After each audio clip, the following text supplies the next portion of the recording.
اعوذ باللہ من الشیطان الرجیم بسم اللہ الرحمن الرحیم۔ ارشاد باری ہے وَإِنَّ لَكُمْ فِي الْأَنْعَامِ لَعِبْرَةً نُسْقِيكُم مِّمَّا فِي بُطُونِهِ مِن بَيْنِ فَرْثٍ وَدَمٍ لَبَنًا خَالِصًا سائغا للشاربین۔ لفظوں پہ آپ غور کریں، کیسے کیسے لفظ اللہ نے چن کے لگائے ہیں۔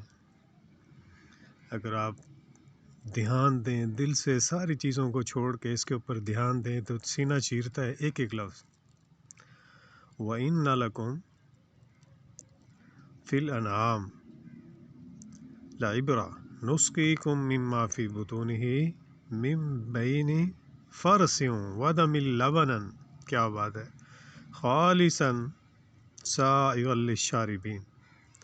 تمہارے لیے جو چوپائے ہیں، یعنی جو تمہارے لیے چوپائے ہیں،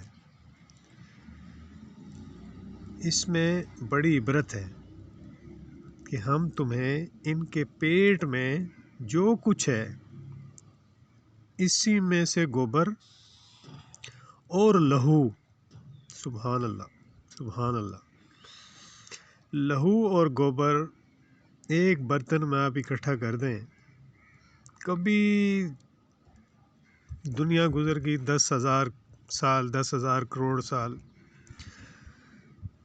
کبھی اکٹھا نہیں ہوا، کبھی مکس نہیں ہوا، کسی نے نہیں بتایا، کسی نے نہیں سنا کہ گوبر اور دودھ مکس ہو گیا، لہو مکس ہو گیا۔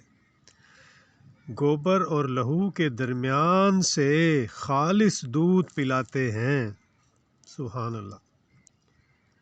گوبر اور لہو کے درمیان سے خالص دودھ پلاتے ہیں جو پینے والوں کے لیے سہتا بچتا ہے۔ اب آپ بتائیں مجھے، ایک گوبر ہے، ایک لہو ہے اور ایک دودھ ہے، کبھی آپ نے اسمیل کی ہو، کبھی آپ نے محسوس کیا ہو۔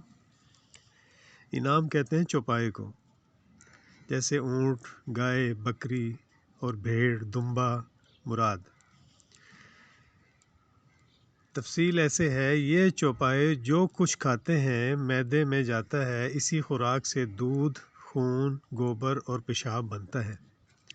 خون رگوں میں اور دودھ تھنوں میں، اللہ اکبر۔